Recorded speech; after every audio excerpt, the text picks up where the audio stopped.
Welcome. Hey, good morning, Hugh. Thank you for having me. I always look forward to our time together, so thanks for having me back. I am great. It's the first time we've chatted since you become governor, and I do have a lot of questions, but I want to begin with first, is it fun? Yes, yes is the short answer. And we've been sent here by Virginians to get a job done. And I feel incredibly encouraged to get that job done, and yes, it's fun. Every successful governor I know enjoys being a governor, and so that's important for me to know. Now to the controversial stuff. The mask executive order, which does not mandate children not mask, but gives the parents the right to have their children masked or not, has been met with some resistance. And you have put out a tweet which I want to read to people. While the legal process continues on the parental opt-out of mask mandates for their children in schools, I urge everyone to love your neighbor, to listen to school principals, and to trust the legal process. I am a Proverbs 15:1 guy, Governor. A gentle answer turns away wrath, but a harsh word stirs up anger. I thus applause for your tweet, but what do you think about what some of these school districts are doing? Well, I think it is absolutely consistent with their behavior over the last number of years where they've ignored parents' rights. And, of course, I want to say thank you to the school systems that are recognizing parents' rights. And in Virginia, in our code, law is a very clear statement that parents have a fundamental right to make decisions with regards to their children's upbringing, education, and care. It is part of Virginia's code. And therefore, these school districts that have been ignoring Virginia's rights are absolutely in contravention with the Virginia code. This is why our executive order has such great grounding, and this is why those school systems that are recognizing the rights of parents today, I say thank you, and there's a legal process that's going to work its way through that will clarify this in all respects. And at the end of the day, I ask everybody to love your neighbor, and parents, teachers, administrators, everybody, let's just recognize that this is a moment for us to do what's right for the kids. And what's right for the kids is to let their parents make decisions for them. Now, Governor, I have in front of me the Loudon County Public Schools announcement over the weekend by Scott Ziegler, in which it is clear that they are using punitive measures against students who unmask by arbitrarily increasing the quarantine for those students who come down with COVID who do not mask to 10 days, which is not CDC guidance nor Virginia Department of Education guidance. It's punitive, and I do not believe they're alone. I think maybe Virginia Beach did this as well, but I know Loudoun County did it. What do you make of school districts that are acting in a punitive way, pretending to comply with your executive order, but increasing the significant cost for children who do not wear masks? Yeah, we're gonna continue to go fight for parents and their kids. And so this is one of the reasons why I called for Attorney General Miyares to investigate the Loudoun County School Board. I think the decisions that they have made, where they in fact decided to not tell parents about a sexual assault, to actually in a very, very opaque way move a child around school systems, are reflective of the fact that they do not respect parents, and they in fact want to try to use their position in a punitive way when people don't agree with them, and that is so wrong. And so we're going to go fight for parents, and we're going to make sure that children have the ability to be in school when they're complying with the law, which is what our executive order upholds. And we're going to continue to fight for parents. Now, Governor, I had an exchange over the weekend with Jim Sciutto, a very smart guy who anchors on CNN, very smart guy, friend of mine. And he is reflective of the Beltway mindset. Risk aversion, very anti the England, Texas model, which you have adopted, parental choice. You've lived in the Beltway much longer than I have. I was there in the 80s and I'm back now. Do you think that the Beltway has any idea what parents actually think outside of the deep blue suburbs of Virginia and Maryland? Well, I believe that the Beltway mindset that you describe, which, by the way, isn't everybody in Northern Virginia, as we saw in this most recent election, where Agreed. we had record support from Northern Virginia for our win, but it reflects the fact that Virginia had gone the wrong direction. I mean, we were one of 16 states around the nation to have a statewide mask requirement, and we're seeing states revisit this across the country, including New York is reevaluating their mask mandates in schools. I mean, this is an absolute reflection of the fact that parents have rights. They're standing up for those rights, and they need elected officials like me and our lieutenant governor and our attorney general and the majority in the House of Delegates that they elected to go to work to protect them. And this is what we're going to do. And I do believe that we, in fact, are going to prevail here. The legal process is going to take a little bit of time. We've asked it to be expedited, but we're going to be patient. And I believe that firmly that we will prevail here. And Governor, when school districts resist by other means, if I think you're going to win too, it's pretty clear to me that the executive order will be upheld. But you're doing this the right way. Be patient. Don't yell at principals. Send your kids to school.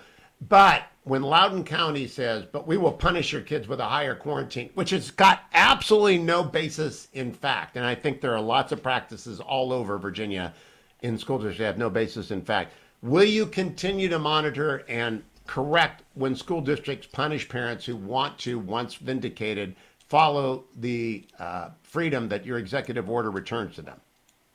You bet. Absolutely. And we've established an email address, particularly for parents to send us concerns. It's helpeducation@governor.virginia.gov. And again, it's helpeducation@governor.virginia.gov. And we're asking for parents or anybody else, teachers or anybody else around the school system who wants to communicate with us directly and raise issues to send it to us.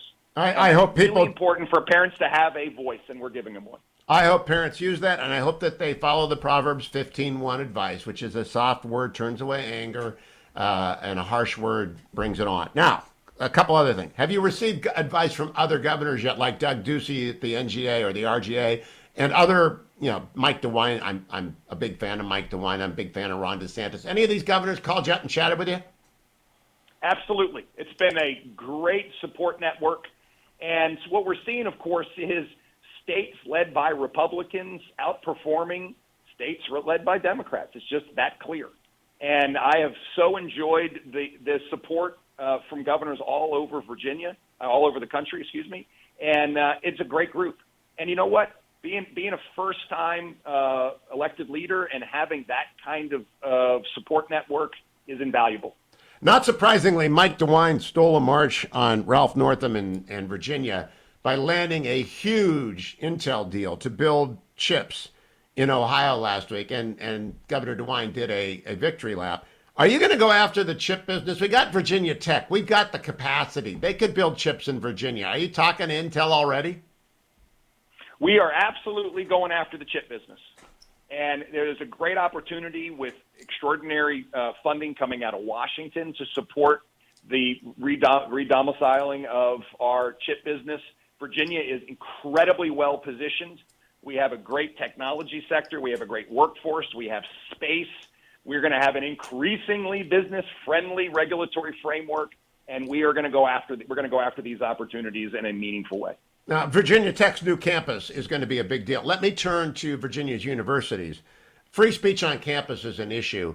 Are you going to protect it? And by the way, in that regard, have you had a chance to sit down with Winsome Sears yet and discuss how she can best support you? You've got a great political asset there, but the duties of a lieutenant governor are often vague, if any, and she might be useful in the higher education context in preserving free speech on campus. Well, first of all, you bet. And Lieutenant Governor and I speak frequently, and we have a very, very close relationship, as we do with Attorney General Miyares, who I deeply respect as well. We have a great statewide leadership team, and I am very encouraged by the opportunity for all of us to work together. And, listen, Lieutenant Governor Earl Sears is extraordinary. And, oh, by the way, you may have noticed that this past week when we announced our Chief Diversity, Opportunity, and Inclusion Officer, that in fact we asked her to stand up for freedom of speech to make sure that everybody has a voice, including on our college campuses, and that's one of her distinct roles. I have an ongoing conversation with all of our university presidents across Virginia. I was encouraged that, in fact, they immediately reacted to our change in requiring vaccinations for employees across the university system, and now I'm asking them to do the same for students. And so this is a big step for us to change sentiment. And I think that Virginia is going to lead the way here. You know, we have a big change in front of everybody, from what was a very, very top-down, mandate-oriented Virginia to one that respects the rights of parents, of individuals to make decisions, and we're watching it change real time, and I am so excited about it. So, Governor, last couple of questions have to do with your relationship with the legislature. You want to get rid of the grocery tax, lower the gas tax. You've got a lot of tax proposals. You're going to have to get at least one Democratic vote in the state Senate. Do you think you can? Yes. And I think we can do better than one in many, many circumstances. You know, I think there's a real recognition from speaking with many leaders in the Democrat caucus in the Senate, but also in the Democrat caucus in our House of Delegates, that lowering taxes and reinvigorating excellence in our schools and making our communities safe and getting a Virginia economy that is absolutely rip-roaring as opposed to stalled, and making a government work for Virginians. These aren't partisan issues, they're bipartisan issues. And I've been really encouraged by the real expressions of support, particularly across areas like tax cuts and charter schools. Governor, these are going to be big areas that we're going to get done here in this legislative session. Very last question. When President Trump arrived as a change agent, I don't believe there's a deep state that exists in Turkey and authoritarian countries, but we do have an administrative state that preserves and protects their prerogatives and tries to expand their power and slow rolls Republicans. Have you run into that? Do you think the Virginia bureaucracy will comply? Unlike Loudon schools, do you think the Virginia state employees are going to get with the program? Well, the reception so far in the first week has been incredibly good. And I just continue to believe that some of this is just all about leadership. Now, with that said, there is a large number of people that work for the Commonwealth of Virginia across the entire state. And so we've got to make sure they understand exactly where we're going and how we're going to get there.